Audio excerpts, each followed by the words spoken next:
It's a Tuesday. All right. So, we've been talking about the book of Job, and I'm ready to like have a whole bunch of videos and like do this like every day. Just bear with me as I'm literally doing my best to go with the flow and be obedient. All right. So I'm close to the end, right? I'm close to chapter 42. I'm in chapter, I'm in chapter 35 right now, 35 and 36, where it's talking about Elihu. So we've been talking about the initial three friends, Eliphaz, Bildad, and Zophar, right? Those are the friends that he had to pray for in order for his restoration to actually happen. And those were the three friends who were actually speaking amiss about God and attempting to have Job believe that he deserved what God was doing, that apparently he did something for all of that calamity to actually happen. And I'm so connected with this because there are so many people, back up. I just hate doing that quantifying thing. There are people who have been in seasons, and we've heard the saying of bad things happen to good people. Also, good things happen to bad people. But good and bad is a relative word, right? So everybody's going to have their own opinions and their own judgments. Thank God the final judgment is from God. But this one, excuse me, comes from this particular lesson I want to share real quick, hopefully, comes from chapter 31 of Job. And it's talking about character and consistency, which is why, again, I love this Bible. So I'm showing this because people be asking, right? Now, I have, it doesn't matter. Which edition do I have? There are new editions because Nicholas, I got him the 3rd edition, I think, and I bought one for someone else. Doesn't matter. Same principles, right? You see my pages even coming out. Okay, don't tell me we ain't worked this. My binding, look at my binding. Look at my binding. That's been work in here. All right. So talking about character and consistency. So I'm going to read this real quick. One of the beautiful facets of the book of Job is that it displays how a man can be very human and yet very heavenly at the same time. Job feels all of the emotions of a man who has endured great loss. Now, I want to pause. I don't want to pause long. People are so, whatever the word is, okay, it's not coming to me right now, when they call people emotional. And everybody has different reasons. So you're going to interpret this based off of your own personal experiences. I just believe that that's a word that we should really, just be careful in using it, not using it so loosely. Of course, that has to be taught. It's different mindsets. It's different experiences with emotions. Some people are, some people aren't emotional. Some people think that they don't have emotions. It's all these different things. But we're going to focus here. Now, Job feels all of the emotions of a man who has endured great loss. Watch this. He becomes angry. That's an emotion. He becomes depressed. Emotion. And anxious. And declares his feelings openly. I relate to that because that's been me. Okay. In the midst of great things happen, it's also been a bunch of calamity. It's also been just things, a lot of them that I really didn't understand. You know what I'm saying? That attempt to taint your character, that attempt to ruin your reputation. When lies are in the hands of individuals who have, a goal to tear you down and things like that, they create narratives, and contingent upon who's actually listening, right? Because your tribe don't believe none of this stuff, right? They'll be like, just like Cat Williams said, like, he was like, my true fans, when I would get arrested, they'd be like, oh, he'll be out in a few minutes, because they know he ain't do that. Like, you know the people who know you and your character, and they just don't go with the crowd. However, a lot of times that's the minority, and the majority will find it easy to believe bad things about you. That's why I chose to do that video as well, right? So he declares his feelings openly. At the same time, he never drifts from his strong character. He remains consistent through everything.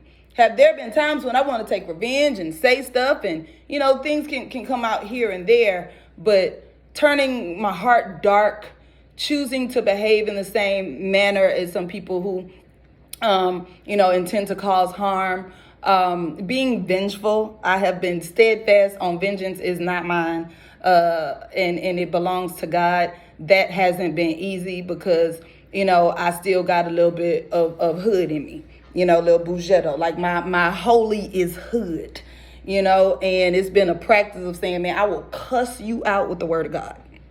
Okay? As opposed to the other side, because it's easy to do the other side, but that's common. But get into a space to where even things don't even matter to get you to that point is really, really key. So holding your character, not even being in a position, watch this, to even defend yourself. Like stuff that, I've gone through. I don't know what stories people have. I can just always feel how they treat you. And when energy switches up.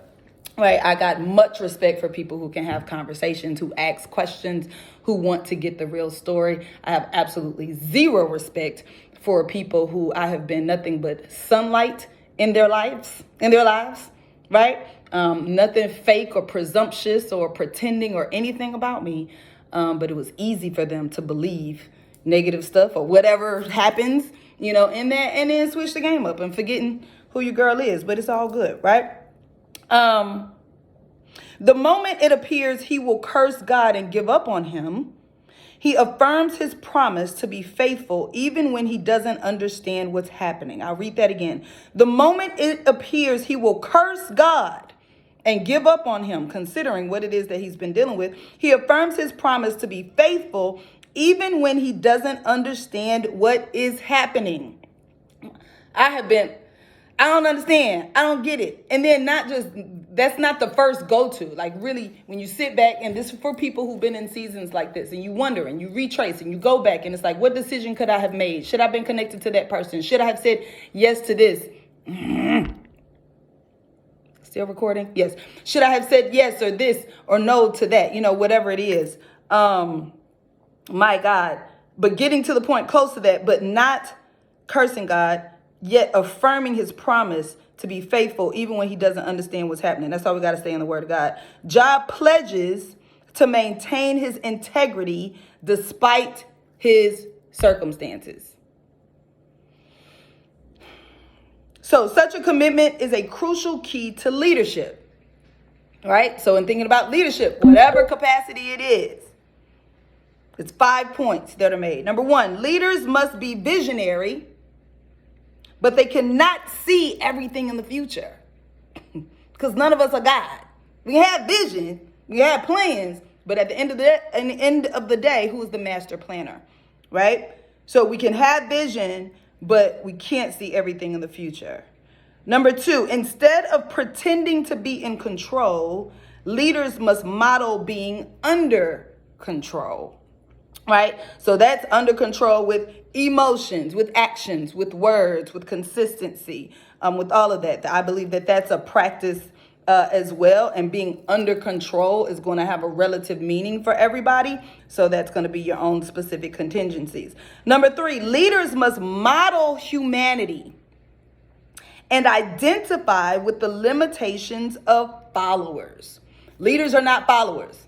Followers are not leaders. Followers sometimes put limitations on themselves. It's not necessarily meaning that they have them, but people sometimes are just in a position like, hey, I don't want to be in the front. I don't want to do this. I just want to be a support system, whatever. Nothing's wrong with that. But humanity has always have to be there. And that's what I've experienced. A lot of times people get desensitized by people's stories, and especially if they've been in a season for a long time, or maybe this, has happened before or whatever, they become desensitized and they start creating their own stories that they don't express to the person. They don't give their true insight, right? But people do forget about being human and considering, what's actually going on. Number 4, leaders must model an anchored life, living from character, not emotions. Now, I put a star on this one simply because in my early days of leadership, when I was not aware of emotional intelligence, when I hadn't gotten into that part of personal development, because my family, it was a lot of expression. It was a lot of different types of expression. And then sometimes it wasn't. Like one side of the family talked and then the other side sometimes just shut down, right? So I've been in a mixture my entire life. And what that led to was, in certain things, sometimes I would lead with emotion, and I didn't know the difference or anything then, but that's what was happening. And of course, when we continue to grow, like, I don't have no pride and ego. Like, when I learned, and still learn, it's still a process. Right. So I can say maybe I have a little bit left, and some it comes out at times. Let's just be real with it. But I don't operate in that. You know what I'm saying? I look at correction and conviction as a privilege to get better. So I'm like, all of God's children are flawed in some kind of way. So I don't need to prove myself to anybody. Right. I just want to be great in the sight of God.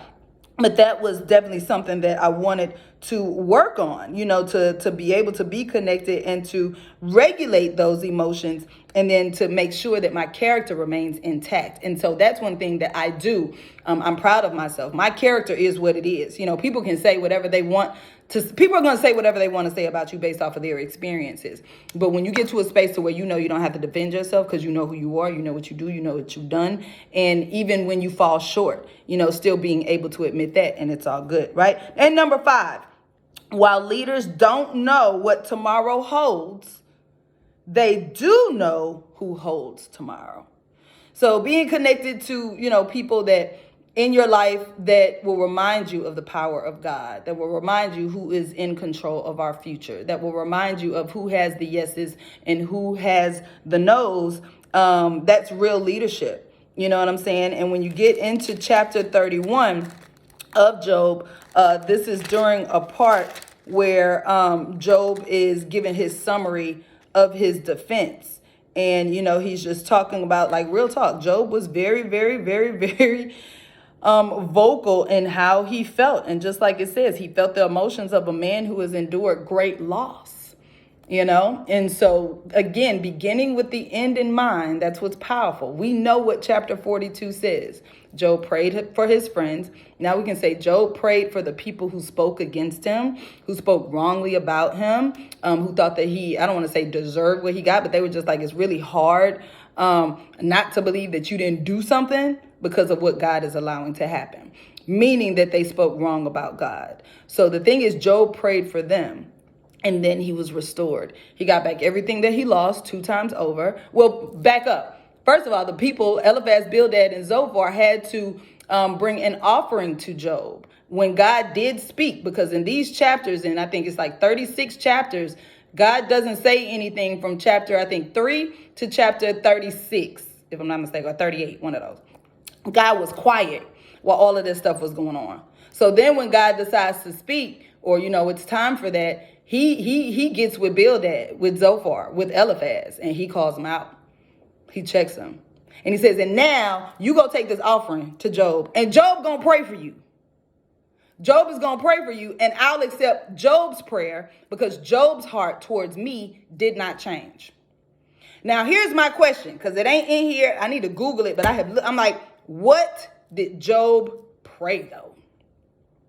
If we could get that revelation, that would be amazing. Like, what did Job pray for these people, right, who he considers as friends, but who wanted him to see himself in a different light other than how God saw him, but that it was acceptable in God's sight, to where God said, now I will completely restore you. I will give you double of what you lost. I will allow you to live 140 years. I will allow you to see 4 generations of your family. And when you do pass away, you will pass away full of days and full of joy and wonder.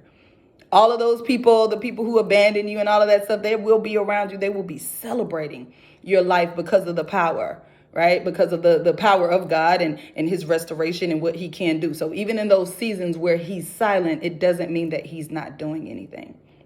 So this is very powerful, right? In regards to beginning with the end in mind and then making this relatable, to your own life. And that's the thing about the Bible. I believe, I'll end with this. It comes to a space where people know that they should be in the word, and, everybody got all this, whatever. I don't know, right? But what keeps you there? What has you salivating for the word of God? What gets us, not you, us, what gets us to a point to where, what, this is what's happening in my life. I'm going to apply these principles because it says in the word too, somewhere, that nothing that's happening, right, on the earth has not already happened. So this is a word. I hope you receive it, and I'll talk to you soon. Later.